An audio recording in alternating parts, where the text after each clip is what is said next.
Story number 1. Recently, my husband, 32 male, found out that I, 26 female, was having an affair with a coworker. We have been together 8 years, married for 3. We have an almost 1.5-year-old son. The affair was short, about a month or so long.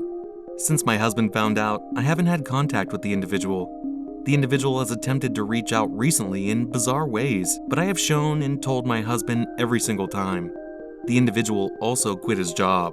My husband is uncertain if he wants to go through with reconciliation. He said he's open to trying MC for a bit to see how that goes, but has asked me to move out in the meantime.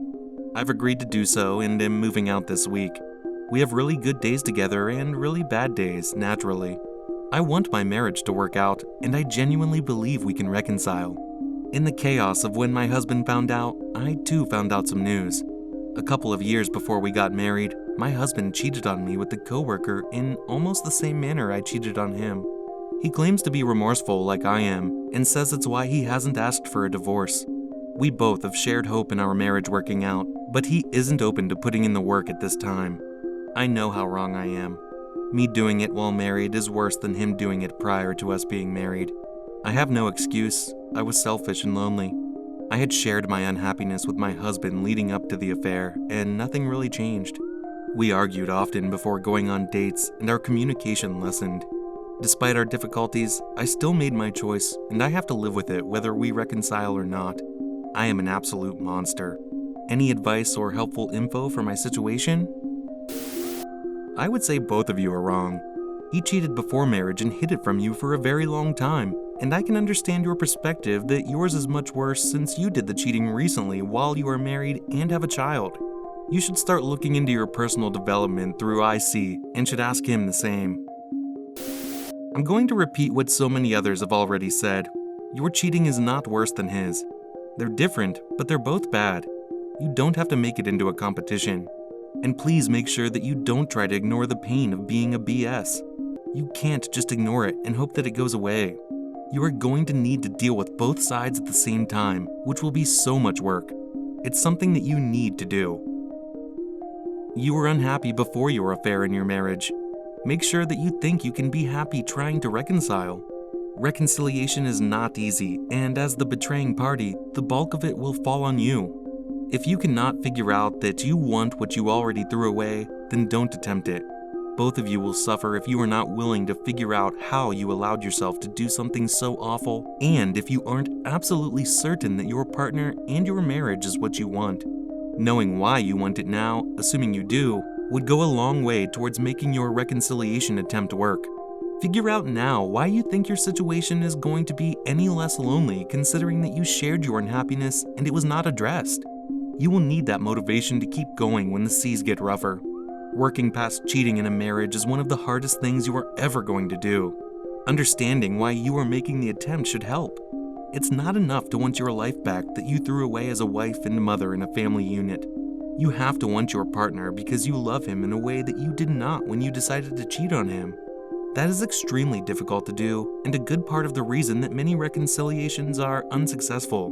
You were already unhappy, and now you're going to be unhappy and uncomfortable and guilty and shameful, all rolled up into one. Get and lean into a therapist to help you navigate how you are feeling. Your betrayal is no worse than his. It's not because you're married that it's any worse. Have you actually sat back to think that maybe if he would have told you before marriage, you might not have married him? Have you considered that you might not have been happy because he was carrying this giant secret around, and so he always had a wall up between you? No, he doesn't get off without consequences, because from my side of the screen, his actions were just as bad as yours, and much more to his advantage. He didn't confess because it wasn't to his benefit.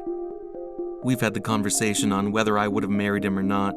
The thing is, I don't know what my younger self would have done. I only know what my current self would do. My current self wants to reconcile my marriage with him because, despite the unhappiness that was felt, I know we weren't communicating and being intentional like we knew we needed to be. And since all of this has happened, we've been more intentional about our communication and time together, even with me moving out. I don't want to place blame on him for my choices because I made the choice. That falls on me entirely. I also know that people don't do what they do just to do it. Something always leads them to a choice. I feel like this is more of a ramble than a precise response to your comment. Sorry. Story number 2. My boyfriend, 26 male, and I, 24 female, have been together for 4 years, and in the beginning of the relationship he was very fit, ate healthy, and was maintaining a generally active lifestyle.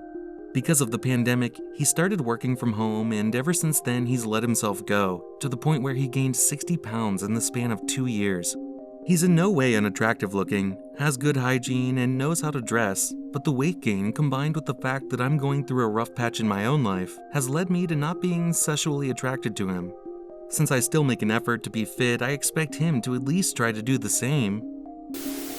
Tell him gently about your concerns. If he is emotionally mature enough, he will not take it harshly, and may even motivate him to improve and to get fit. Fortunately, I'm not sure if there's a nice way to say this. It really depends on your boyfriend's background and his relationship to his weight and body image. I gained a good amount of weight during the pandemic, and ironically, one of the biggest motivators for me to lose weight has been my partner telling me I look sassy and hot no matter how bad I feel about myself. I think this kind of comment can really backfire. However, you know your partner best, and maybe what he needs is a bit more of a tough love type of approach. I think it really depends on the person. This is a tough place to be. I'd personally try to be empathetic. He's obviously going through some stuff. I'm not saying you are wrong or a bad person, but it could very well destroy your relationship because you'd basically be kicking him while he's down. So I'd personally think about how I would feel if I was him. Would I be okay if I got sick or pregnant or whatever and put on weight and he just came out and said he wasn't attracted to me? Personally, I'd be devastated, and I feel like he will be too. You can't change how you feel, but you can definitely control how you handle the thing. Outright say you aren't sexually attracted to him. You know him best though. However, I feel like most people wouldn't react well to hearing that. In fact, if I heard it, I might indignantly and stubbornly not lose weight to try to prove that my partner doesn't dictate my life. Obviously, this reaction is not healthy, both mentally and physically, but I can see my own potential to do that. Sexual attraction becomes very complicated in relationships, especially long-term ones. Of course, it is dependent on looks, but the more you sleep with someone, the more it becomes habit, comfort, a part of life, rather than driven by sexual attraction. So firstly, are you sure it's the weight gain that is putting you off? It wouldn't be unusual for you to lose sexual attraction to someone you've loved over 4 years. But don't worry, it comes back. Are you also sure you're not just longing for that old him of the honeymoon stage? He has changed physically, but I'm sure so has the way he is towards you, as is perfectly natural. Before you say anything about weight, be sure that weight is the issue. Secondly, if you are certain him losing weight will bring attraction back, other than just waiting this lull period that happens to many couples out, then I would sit down on an E or on C with them. Nothing helps breaking it to someone that you are not attracted to them anymore because of their weight, like E or C. Indeed, that serotonin dopamine boost will keep him happy at the time. The next day he will see some truth in your statement, it will plant the idea, but then he will also be like, oh, I'm not that offended as she was just wiped out. Such is my advice. I've been in this situation, albeit not as harsh. I only went up 20 pounds, but my girlfriend did notice and she let me know. I didn't take it harshly or anything. I understood her and started improving myself back to my original weight. Just because I didn't take it harshly and understood her point doesn't mean your BF won't. Depends on his emotional maturity. He has to be able to understand that he wouldn't like you being 60 pounds heavier, so why would you like it? Especially considering that men are more looks inclined than women. Sit him down and talk to him about it. Let him know your concerns and that you'll be there to support him. Worldwide comments of the day. She describes her husband as not very alpha, but literally the entire text describes him as the most alpha male I've literally ever heard. Wouldn't surprise me if his first name was Chad. Her story is just a laundry list of excuses, zero accountability, and a lot of self-pity over the consequences of decisions she made. How many times does she blame it on being manipulated? Thanks for watching. Don't forget to subscribe for more interesting and relatable Reddit videos.